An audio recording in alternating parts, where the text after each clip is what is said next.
Leontxo, thank you so much for agreeing to do this interview. Thanks to you, Sagar. It's a pleasure talking to you. I wanted to do this interview since a long time, and I'm glad that we are able to finally do this. I've been following your work since years, so I wanted to talk a bit on it. Mm-hmm. It's a pleasure for me. And as India is a very special country for me, I had fantastic experiences there.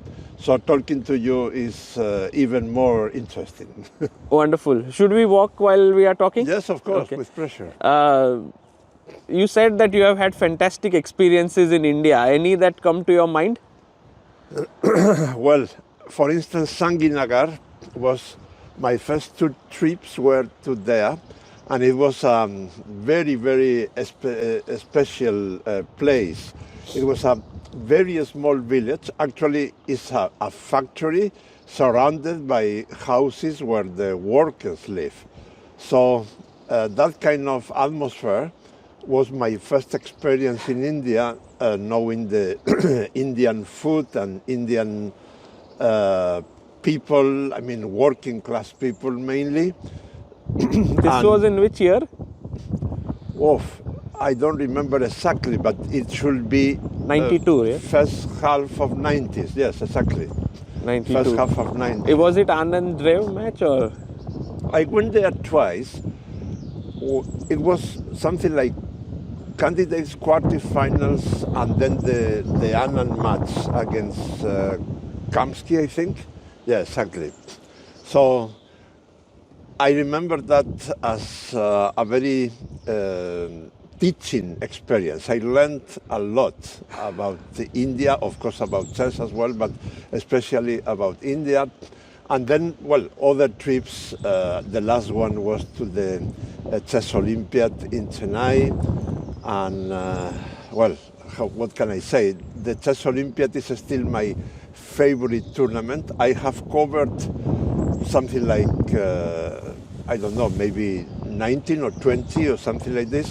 But it's still my favorite tournament because you see more or less about 3,000 people now, counting, all kind of people around the players and so on. And then all of them are for 2 weeks in the same place. I have covered also Olympic Games. I was special correspondent in Sydney 2000. But in the Olympic Games, practically every sport is separated to any other one.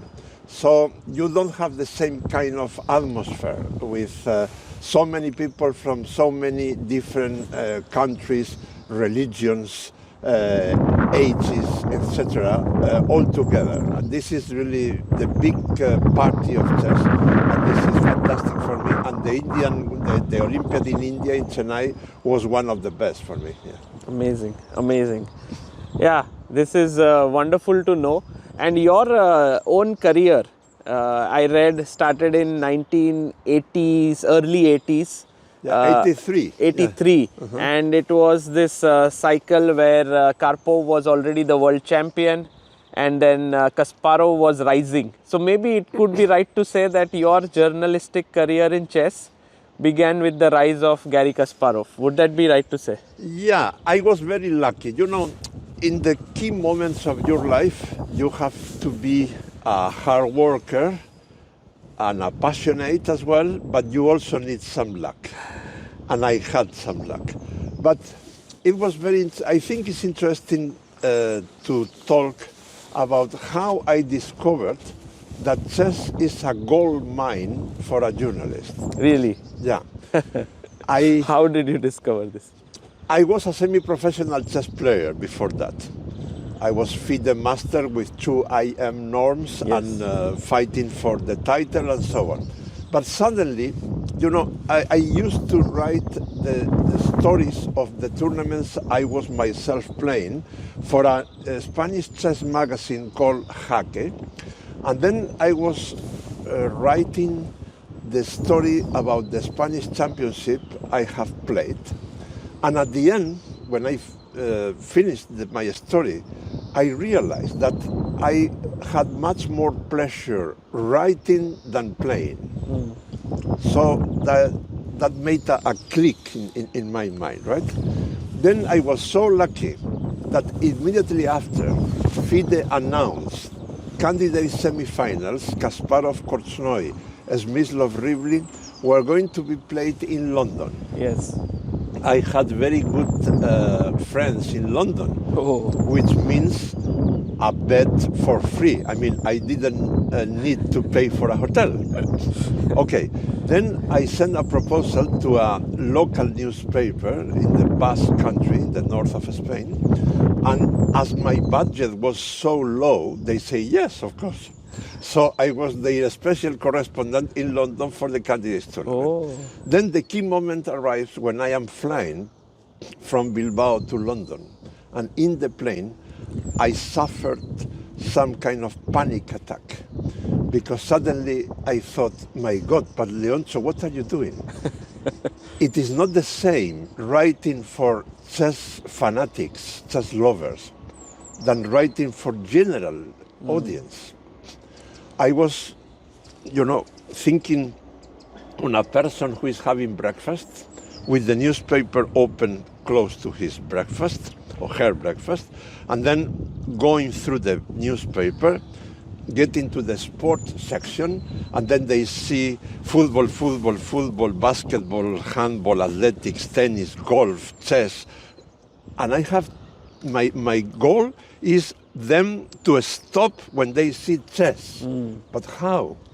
If I write about the Sicilian defense, that will be impossible. Then what I'm going to do? It's ridiculous. Why I'm here? So I landed in London, and I was obsessed with that idea. Then I went immediately to the Great Eastern Hotel, where the players and their teams were staying, and I started to go through the corridors to look for something, for some inspiration for me, And suddenly I saw what enlightened my brain. I saw some members of Kasparov's delegation talking very friendly to some members of Korchnoi delegation. What I was seeing, what I was witnessing, was strictly forbidden by the Soviet law, because Korchnoi was a traitor, a dissident, and Kasparov was a new national hero. So that was forbidden. So I ran to my friend's home, and I wrote my first story saying that in chess we had no tension between the East and the West. Wow. Then my bosses liked it very much. It was published in a big space. And then I discovered that day how I should do in order to attract the general public to chess. Also, it was like a sort of some kind of a peaceful message that you give. Exactly. That was a very positive headline, let's put it like that. Then through that I discovered that chess has fantastic connections with many fascinating fields of human knowledge. I mean, chess is very connected to education, psychology, psychiatry, neurology, mathematics, artificial intelligence, cinema, literature, international politics, other sports. So that's why my career as a journalist took already 42 years, and I am extracting the goal from the mind and polishing the goal and presenting the goal to the public. And there is still a lot of gold inside to be taken out. It's incredible that even now you have so much of energy and passion for the work that you are doing. Yes, passion is the best motor of life. I think I keep today, when I am getting up in the morning, I am so passionate, and as I was the very first day when I was panicking about what to write. Yes. Wow. You know, this 84 match of Kasparov-Karpov, you attended it fully, I believe. No. I started with the second one. Oh, but you were not there during the 84 one. No. How come? Because you were at the candidates. How did you miss the 84 one? Because my work for El País, well, El País is the most important newspaper in Spanish language, the most influential one. And now I think, as far as I know, is the newspaper in the world with more chess content. Yes. But Because of you, yeah, you are doing so many things. You are doing newsletters, podcasts, everything for them. Yeah, what I do there is a daily column every day of the year, a weekly video called the Immortals Corner. Those are the most brilliant games in history, commented by me in 15-20 minutes. I have a weekly newsletter to the subscribers on every Thursday.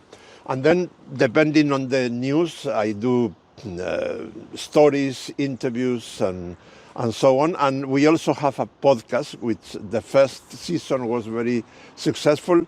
Now, the second season. Okay, now, coming back to your question. I started working for El País in 1985. So between 83 and 85, I worked for the news agency France Presse from France, the news agency EFE, and some other media, but nothing very regular.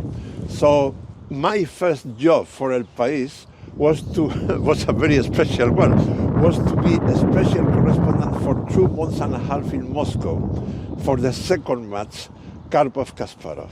I think those 2 months and a half were my best school in my life. I mean, professional school, I learned a lot about journalism, but I learned a lot about the Soviet Union, which was a very specific way of organizing a life of many millions of people, very peculiar political system, and working there was not easy at all. I had to suffer a situation of 2 weeks being in an illegal situation in Soviet Union. How? Because the authorities didn't like what I was writing about. Really? Then they wanted to expel me from there. And well, this is a very long story, but I learned a lot indeed, yes. And of course I learned about chess quite a lot. Were you like hiding from the authorities there? Well, this is a very long story. I use all kind of tricks, cheating everybody there in order to keep there until the very end. And finally, making the long story short, Mr. Campomanes, president of FIDE at that moment from the Philippines, and Mr. Toran from Spain, the vice president, the right hand of Campomanes, talked to the vice ministers of sports, Mr. Gavrilin, and it happened that Gavrilin was having his holidays every year in the Canary Islands in Spain, so probably that helped to find a solution for me, and I was able to be there until the very end. Wow, it's amazing. And the end was, I believe, very, very amazing because, you know, Karpov was the world champion, Kasparov was leading the match, but the last game, if Karpov won, it would be, he would win the match. Yes, I will never forget that day. I think it was November 13, 1985, Tchaikovsky Hall, Tchaikovsky Theater in the center of Moscow. And the atmosphere was so hot.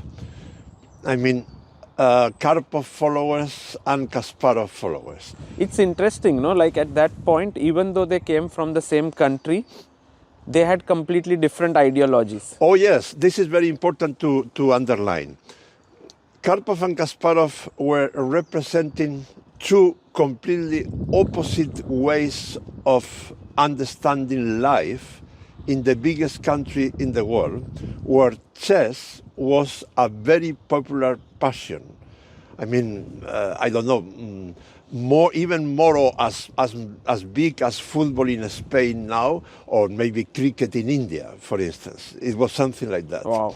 So Karpov was representing the old communist guard, which was losing power at that moment. And Kasparov was representing perestroika. Perestroika means the renewal spirit from Gorbachev, the prime minister of Soviet Union, let's call it like that, at that moment. So for several hundreds of people, hundreds of millions of people, not only in the Soviet Union, even all over the world, that was much more than a chess match. Right. Clash of ideologies. Yeah, exactly. Yeah. Amazing. And so at that point when Karpov was actually losing, perhaps he would have all the support of the people supporting him, and Kasparov would have all the support. So it would have been like electric.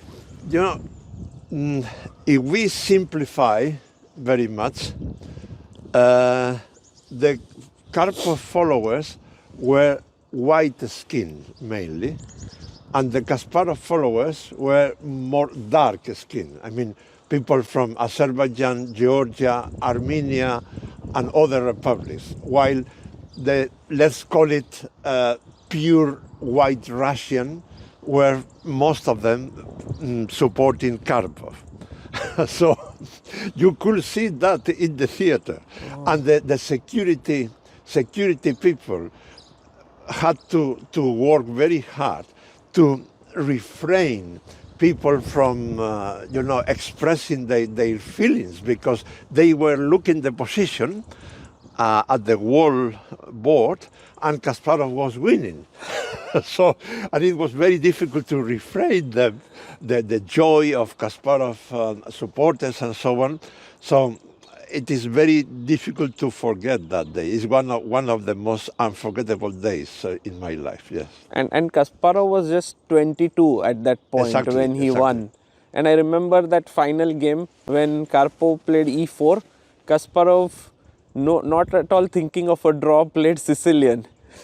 I guess that was the thing, right? He always wanted to fight. Yes, I think Kasparov represents the nature power projected in a chessboard, to a chessboard. He was very, very energetic, especially when he was young, of course, while Karpov was a completely different person, a very cold mind. He understands chess very, very deeply. His positional, his strategical understanding is one of the best in history, no doubt about it. While Kasparov was a very attacking player, always a lot of energy, wanted to win every game, and well, it was like fire and ice, yeah, something like this. Amazing. And then they played so many matches, 86, 87. 5 matches. 90. And I think you covered everything. From the second one, since the second one, I covered the 4 of them. I can tell you with no exaggeration, I think, that in between 1985 and the end of 1990, I spent more days with Karpov and Kasparov around the world than with my family at home. Because they were playing not only the matches, also tournaments and so on. So in Spain, they became extremely popular, especially because of the 4th match in Seville. Yes, 87. That was in your home country. Yes. And I think you were doing like many roles at that point for the match. I had a daily special TV program for the main Spanish TV, for the public one.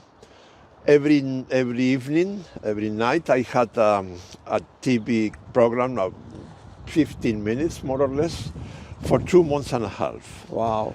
And the emotion level was so high that everything depended on the very last game, the 24th game. Because there it was opposite, right? It was Karpov who was leading and Kasparov had to win the last game. Exactly. He was forced to win the very last game. So Spanish TV decided to broadcast the whole game live. Wow. The final one. Yeah. And it had some record numbers, yes? Exactly. that was 4 hours on a Friday. The game was adjourned, and 2 more hours on Saturday. According to official statistics, we had 13 million spectators, Spanish spectators, watching chess live on TV. This is incredible. Even now, when you think of it, these are unbelievable numbers. Exactly. As in India, this is perhaps not easy to understand because you have 14 billion, sorry. 1.4 billion. That 1.4 billion inhabitants. I can tell you that in the history of Spanish TV, getting more than 13 million spectators watching something happened only in a very extraordinary things, like when Spain won the World Football Cup or things like this. So that's why, since the following year, 1988, Spain became the country in the world organizing more international chess tournaments, I mean open mainly, chess tournament, counting everything, rapid, classic, etc. That's why so many Indians are coming to Spain every year to play so many tournaments. I made my IM title in Spain, so exactly. For me it's a very memorable space. But you know, I've been seeing your coverage even recently. For example, when Ding was playing Nepo and so on, you managed to bring out stories of let's say Ding, which were off the board, his philosophical side and so on. So during that time, were you also able to do that with Kasparov? Were you able to meet him and Karpov and then do those things? Oh yes, of course. With Kasparov, that's the main reason of why I had so many problems to be in Moscow for 2 months and a half. Because Soviet authorities, especially the communist old guard, didn't like at all what I was writing. Kasparov was always protesting against the government, criticizing the sports committee, and so on. If I had, for instance, a meeting with his doctor, Kasparov's doctor, I had to behave as in a spy film. I had to take the metro, the underground, and then try to, do things to escape from somebody from the Secret Service who was following me, and things like that.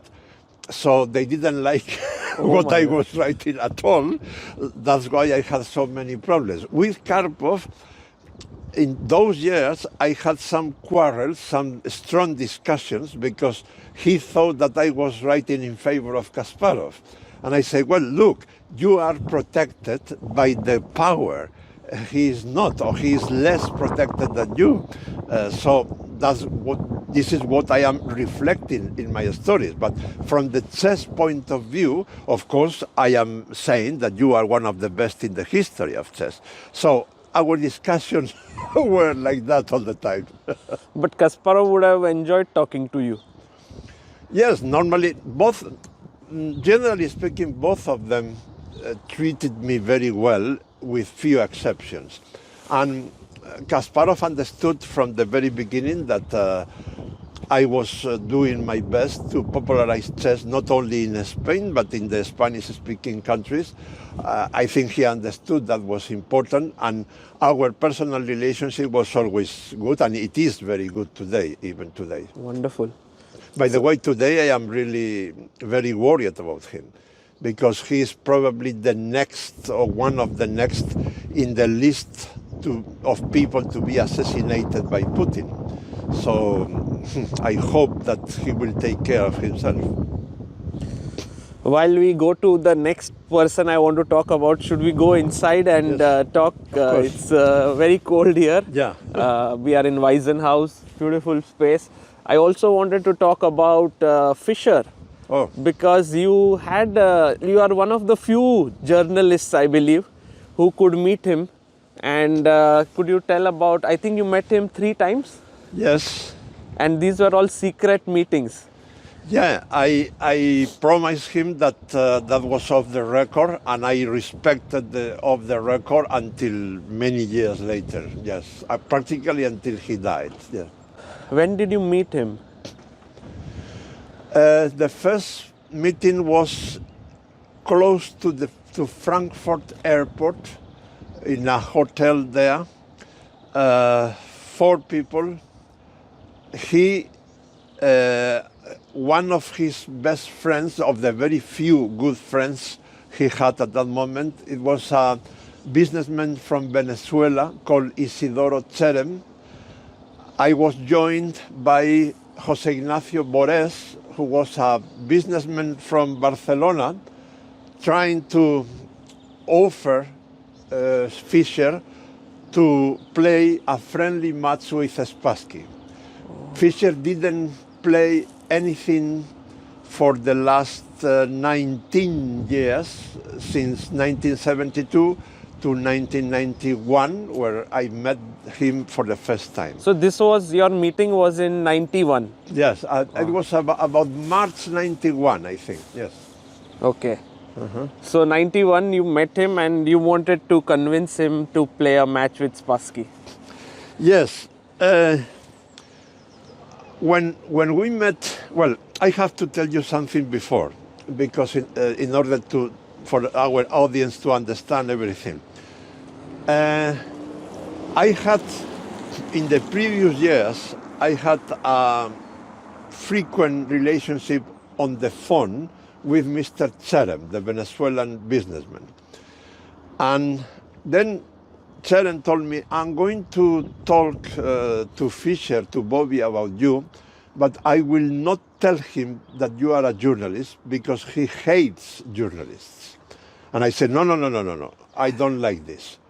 I am proud to be a journalist, and if he hates journalists, then it's his problem, not my problem.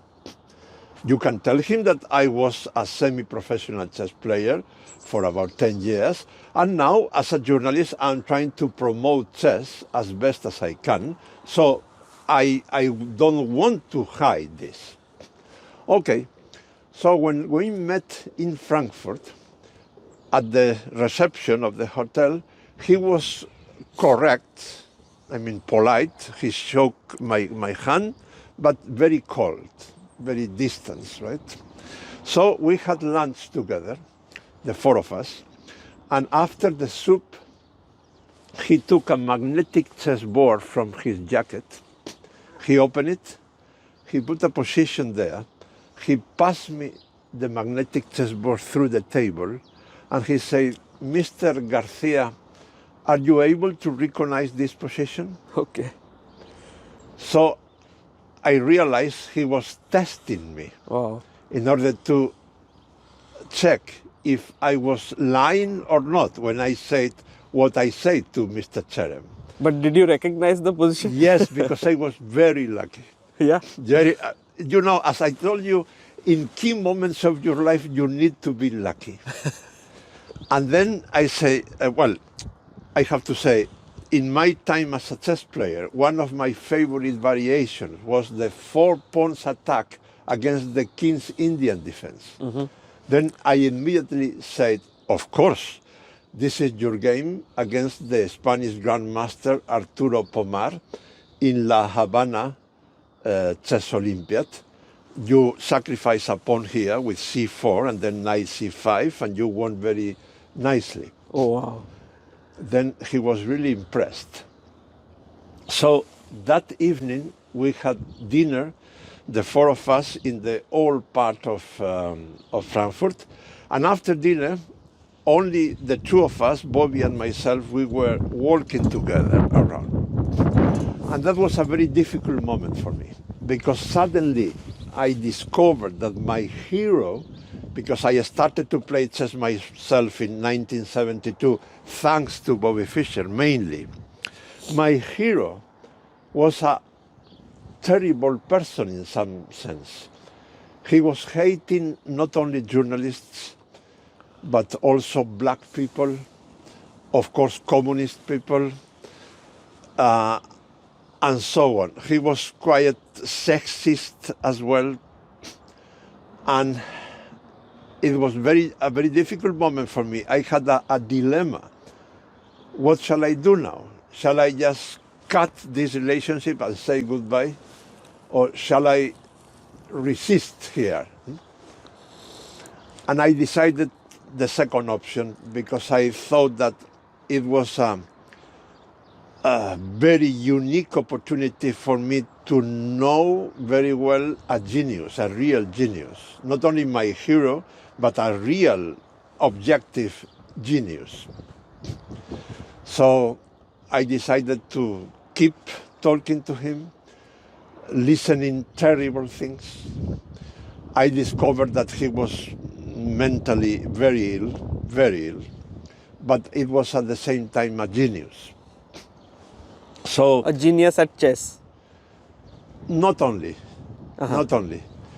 You know, there are some, I couldn't confirm that, but there are some sources saying that his IQ was even bigger than Einstein's IQ.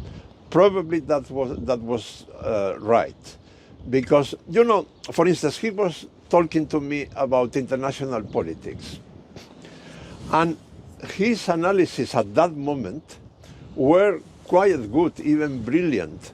But the problem was that sooner than later, he was blaming the Jewish people for everything going wrong in the world.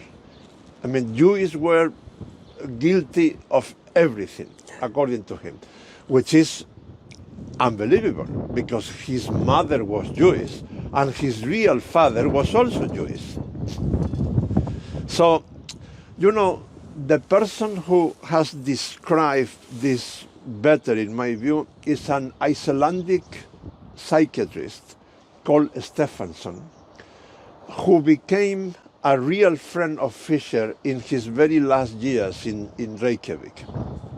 Then Mr. Stephenson says something like that: normal people are always thinking inside a box. Sometimes we go out of the box, we have very creative ideas, but immediately we come back inside the box. Genius are going out of the box so frequently that sometimes they are not able to come back inside the box, and this is what we call craziness, to be ill, mentally ill, right? And I think Fischer is a very clear case of that. I mean, he was a genius, but probably because his very unbalanced childhood, he developed some tendency to mental illness. I have consulted this with several psychiatrists, and practically all of them told me, would he had a balanced childhood, probably his life will have been much better, and he will not become mentally ill, or at least not so much as he did. Right. Let's come inside and let's continue.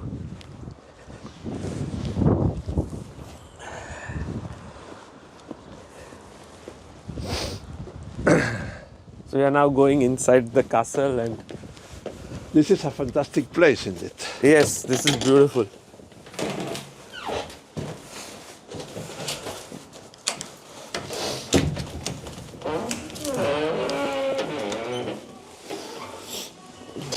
We can go upwards to the room. Yes, okay. And Fischer was, did you see the match between Fischer and Spassky in 92 then? Did you visit that? No, 92, yes, of course, I was there in Svetya Stefan. Oh, that is another unforgettable day of my life. It was something like September 1st, September 2nd, 92 in Svetya Stefan. Svetya Stefan is a paradise. It's one of the most beautiful places in the Mediterranean Sea. And, you know, we were only 50 kilometers far away from the war in Bosnia. Then the news on Bobby Fischer coming back publicly, I mean, he was out of any public activity for 20 years. So Bobby Fischer's strength as a news hero was so big that the big news agencies and big newspapers like New York Times, Reuters, Associated Press, etc., asked their special correspondents in the war to stop covering the war for a couple of days to cover Fischer's first press conference in 20 years. Wow. Then it was a very big hall, absolutely full of journalists in every centimeter. And then at some moment during the press conference, a journalist asks Fischer if he's not afraid about the White House warning to him, because the White House was asking him not playing the revenge match with Spassky, because that will be considered as a violation of the sanctions against Yugoslavia because of the war on Yugoslavia. So Bobby Fischer, listening to that question, he took some papers he had there. He took one piece of paper that was the letter sent to him by the White House. He showed the letter to the cameras, and he did like this, and he threw the paper to the floor. That's why, I don't remember, many years later, he was arrested in Tokyo at the airport, because it was an international order to arrest him by Interpol.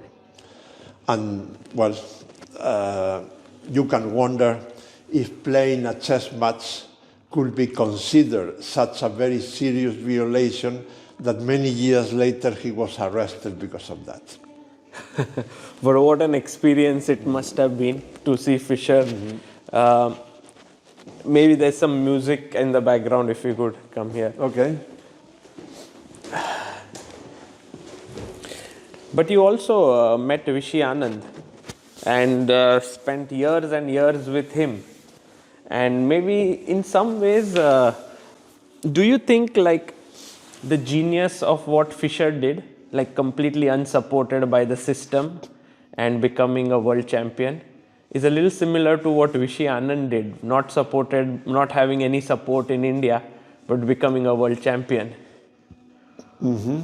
Well, I never thought about that. I mean, from that point of view, but probably you are right. Well, for me, it is clear that Vishy is another genius with capital letters. I mean, because as sport journalists, we have a bad tendency of calling genius to practically everybody. But he is a real genius, Vishy.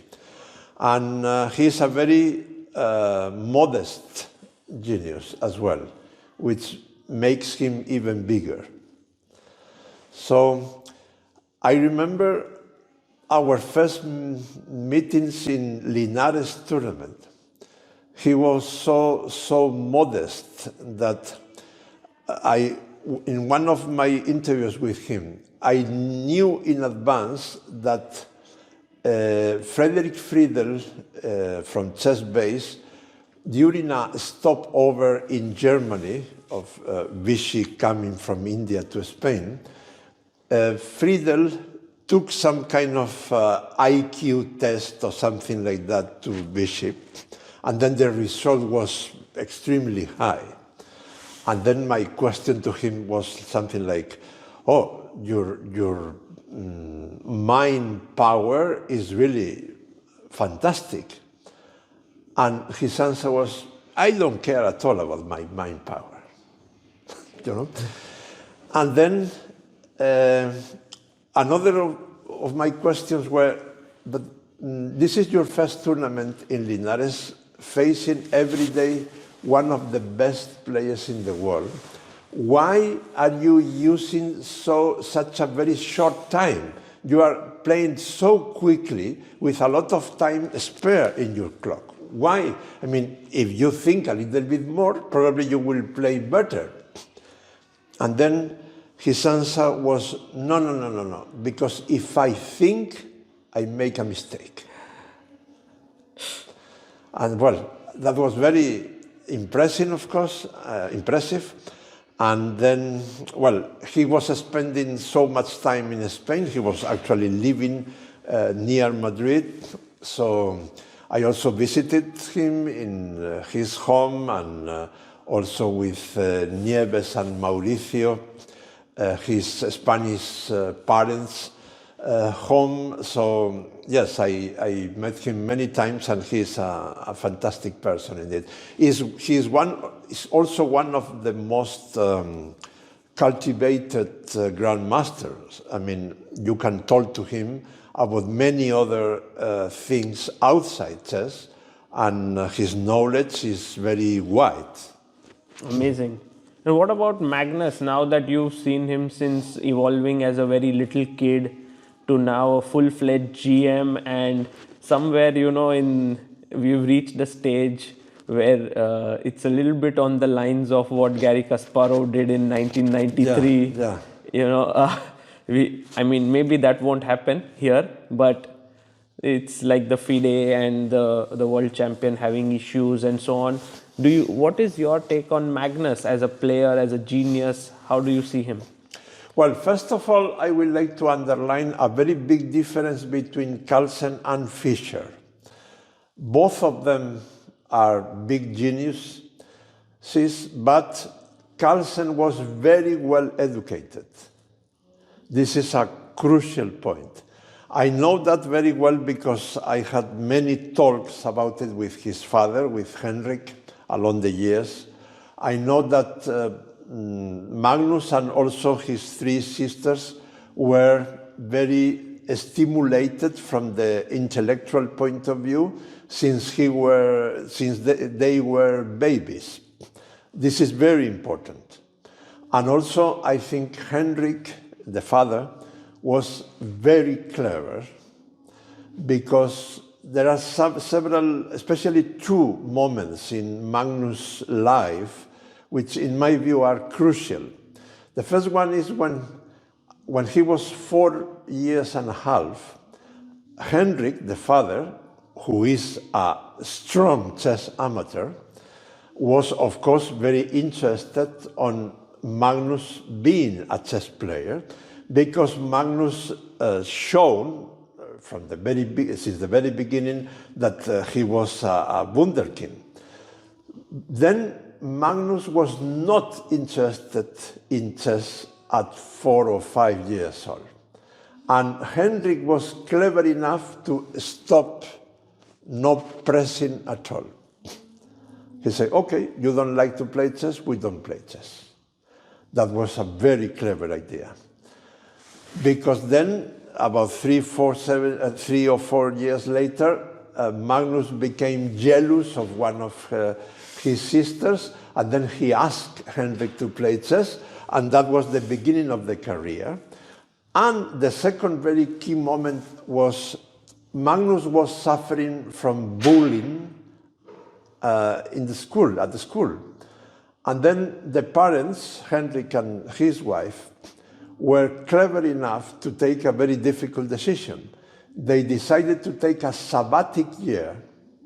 I mean, making an agreement with the teachers of the 4 children, and organizing everything to go. The whole family took the sabbatic year to play tournaments around Europe, also in Dubai, combining chess. The main goal was Magnus becoming a grandmaster as soon as possible, but also with culture visits and making some school works time to time and so on.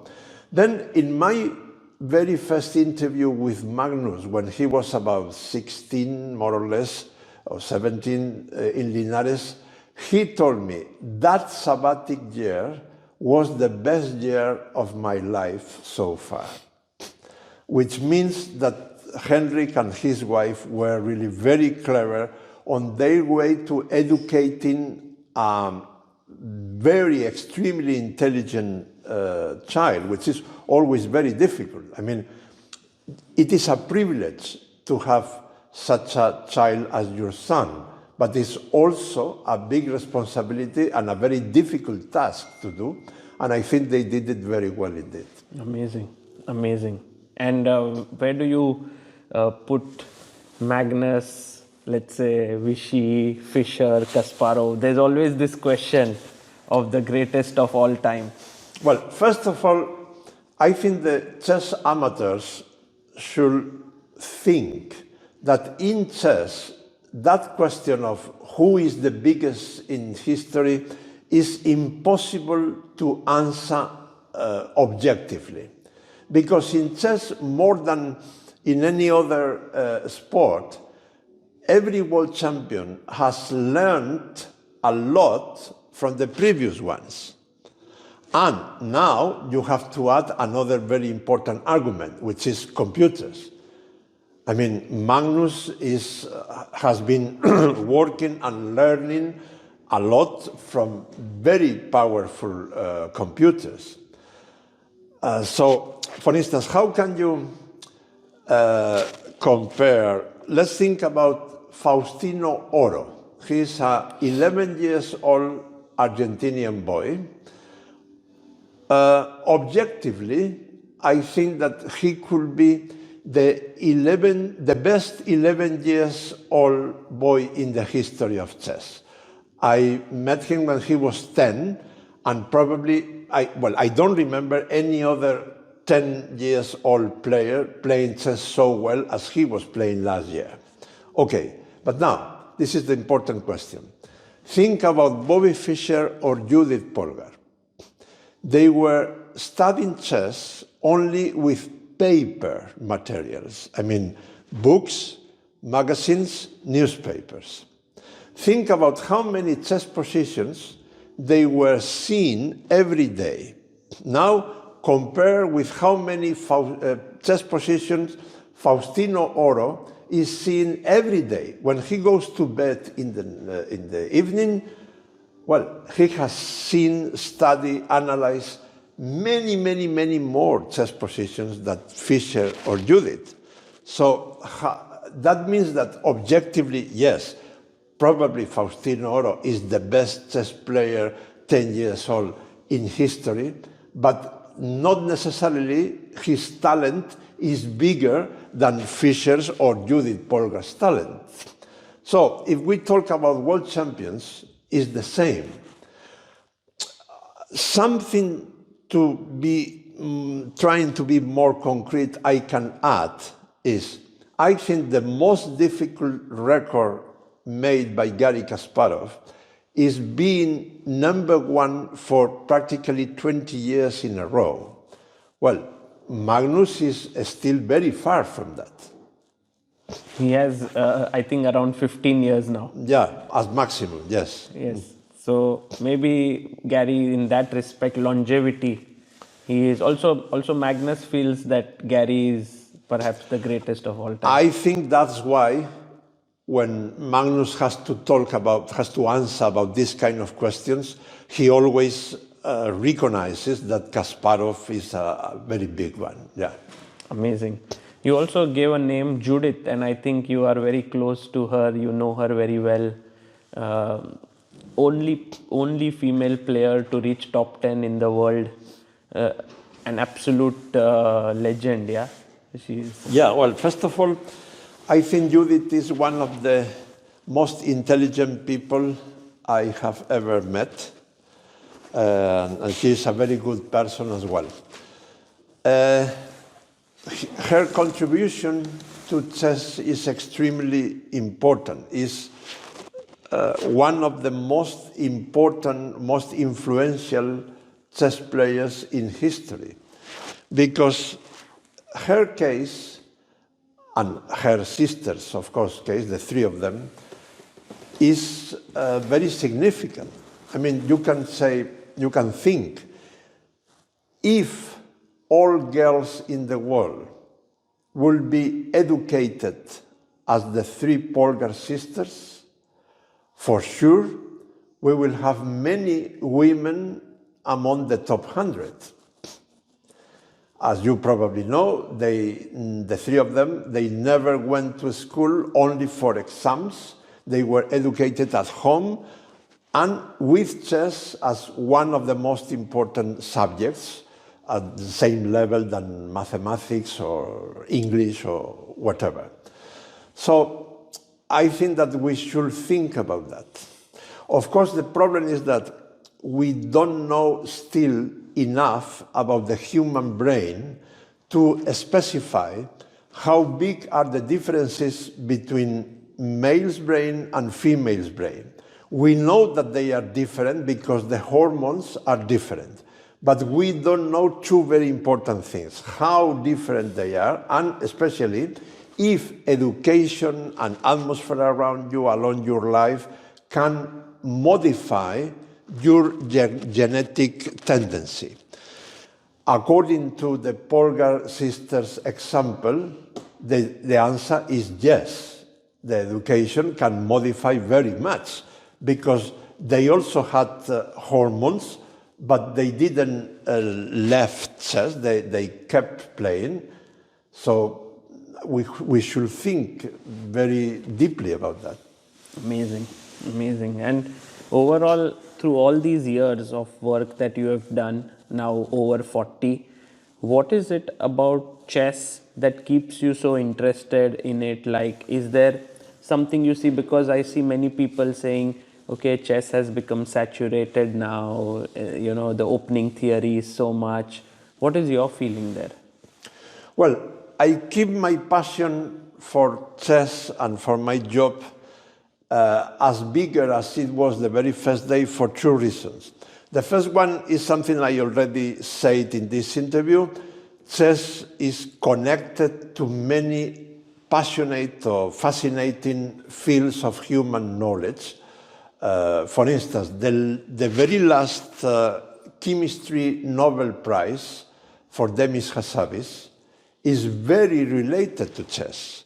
Without chess, probably he will not get that Nobel Prize. This is a very interesting story by itself. But the second reason, and I think this is a very important one, is several years ago, before the pandemic already, I started to, I was starting my lectures on educational chess saying, every day in the world, we have more and more people thinking less and less for a combination of reasons. The bad use of social networks is probably the main one. So it is the right moment to promote a game that teaches you how to think, and it is supported by many scientific studies and long positive experiences. Amazing. I think from the way you speak, it's clear that chess as an educational tool is very close to your heart.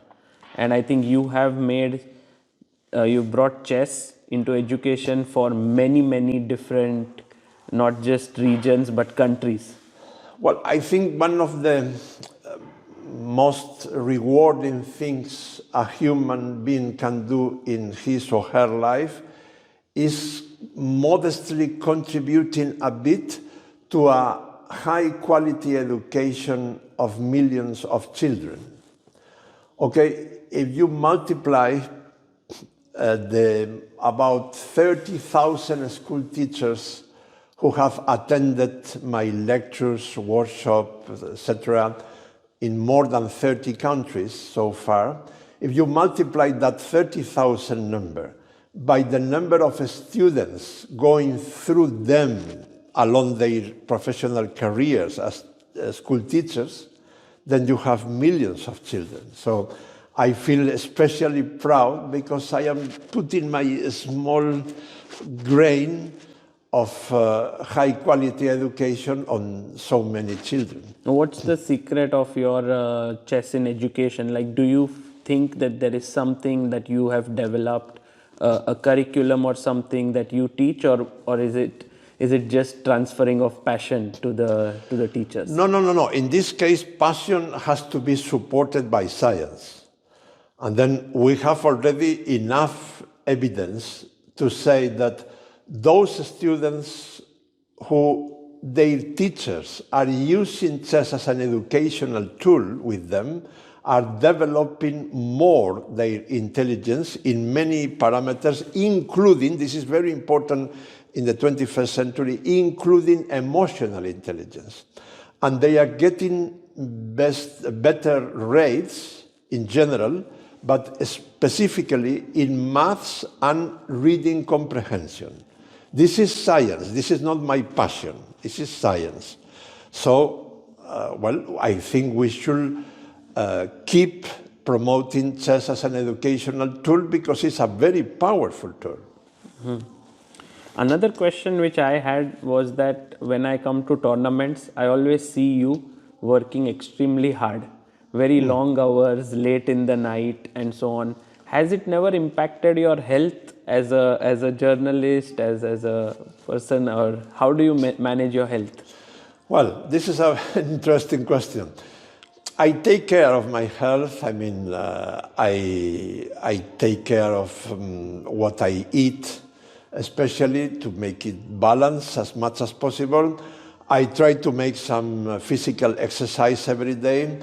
At home, in order to avoid any kind of excuses to myself, I installed several years ago already an elliptic machine 2 meters away from my desk. So I am making some physical exercise. But you know, there is some recent scientific studies which support something I was thinking about many years ago.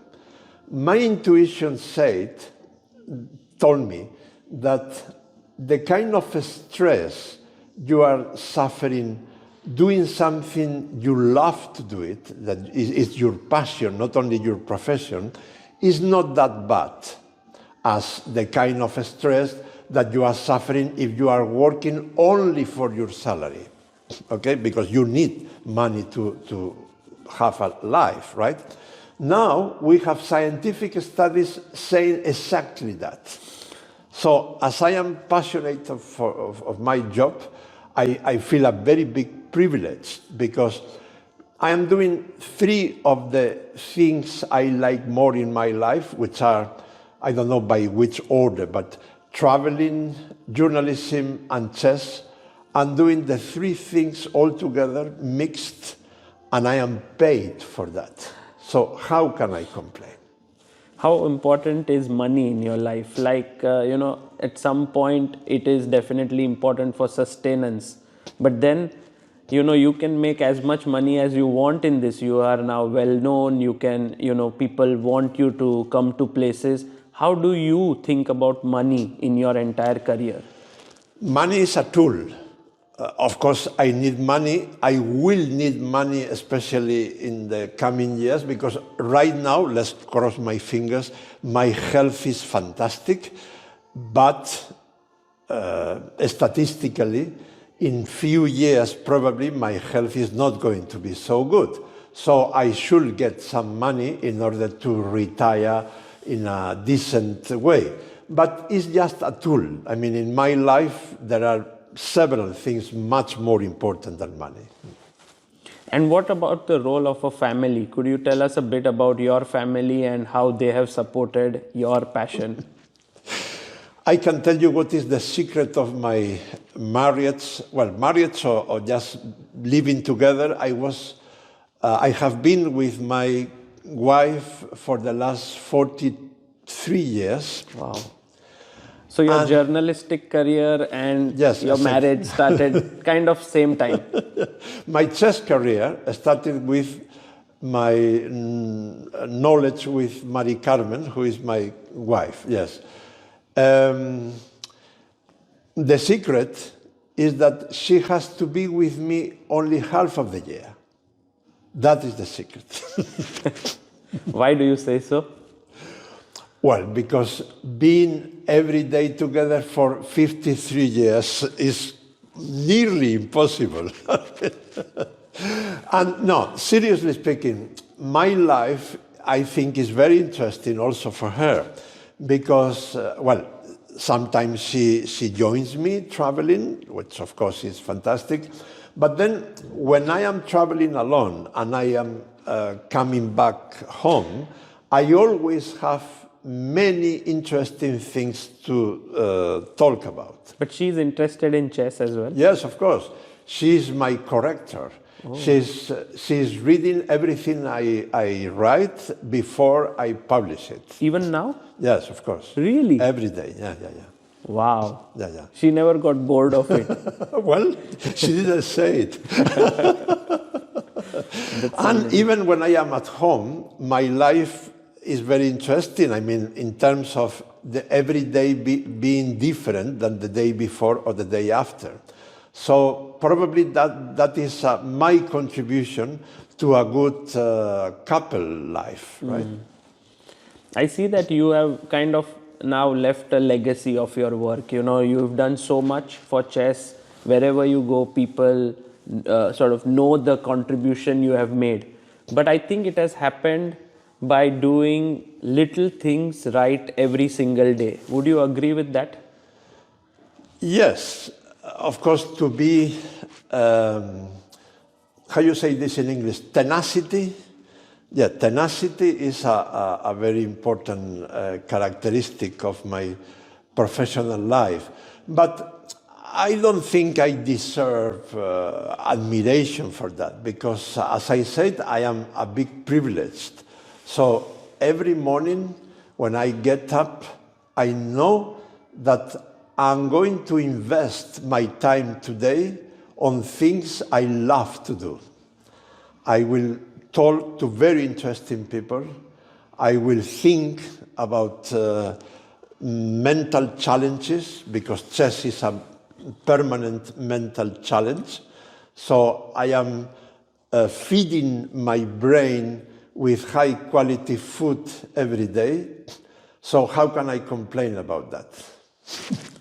And as a journalist now, you see that all the content and everything is moving towards short form, shorter content. Everyone wants to swipe up, reels. How do you keep yourself relevant? What is your way of thinking here? Well, first of all, let's not accept as a capital letters truth that everything has to be very short. This is a piece of rubbish. I mean, when somebody tells me, no, you know, if a video takes more than 10 seconds, it's too long. I say, what? Okay, for instance, if you see the interviews made by Lex Friedman, more than 2 hours. By the way, he has interviewed, for instance, Kasparov, Magnus Carlsen, Demis Hassabis, and so on. And, well, I could listen those kind of interviews maybe for 7 hours instead of 2 or 2.5. So it depends on the quality. The problem is not the duration, it's the quality. If you produce a high quality, well, that's the point. Of course, this is compatible with the summarizing capacity. I made a lot of radio many years ago, and I learned how to talk about my whole life in half a minute. You have to develop the capacity of summarizing things. and of course, when you are thinking about a headline for a story, you have to extract, you have to summarize in very few words a lot of things. Okay, but mainly, generally speaking, the key factor is quality, not duration. Amazing. Leontxo, you have worked for over 4 decades. In this entire period, what is one moment or one episode that you are proud of very much if you go back? And what is one thing, if you had to change, that you would like to? That's really difficult. Well, I'm proud in general of my small contribution to chess as an educational and therapeutic tool, because I think that if you count only these 2 things I'm going to say now, the educational power of chess for children and chess as a mental gym to delay brain aging and Alzheimer's, only with these 2 factors, chess should be attractive to every human being. So we should work on that, and I am proud of contributing to that idea. What I will change in my life? Well, perhaps I started with chess too late. I started to be a serious player when I was already 16. So it will always be a kind of small frustration for me. What would have happened if I start playing at 7 years old or 8 years old? But it's not that important, because traveling is for me the best school of life, and I have traveled so much since I started as a chess player that weighs more than my small frustration because I didn't start earlier. Amazing, amazing. Lastly, I want to ask you, what is your advice to all the journalists right now in chess? And also, now chess is also a lot of coverage is done by influencers, or you can say YouTubers. What is your advice to all of them? Please do not think about chess only as a sport or as a game. It's much more than this. Sometimes I see some chess commentators who are talking about variations and variations and more variations for 5 hours in a row. Well, alone 5 hours, there are many moments where you are not forced to talk about some position. I mean, well, of course, when they are in time travel, you are forced to do so.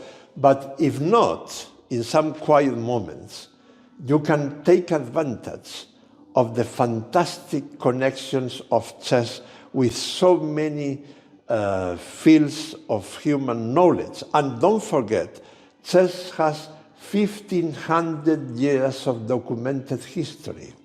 Can you imagine how many interesting things are there? How many hundreds of fascinating profiles, fascinating human beings, chess players. So let's squeeze this advantage we have about what we could call the culture of chess, the chess culture. Amazing. Well, Leontxo, it was an absolute pleasure talking to you. Something that I have always wanted to do, an interview with you, know more about your life. And through this, we could at least get to know a bit. So thank you. You have prepared this interview very well, so I appreciate that very much as well. Thank you.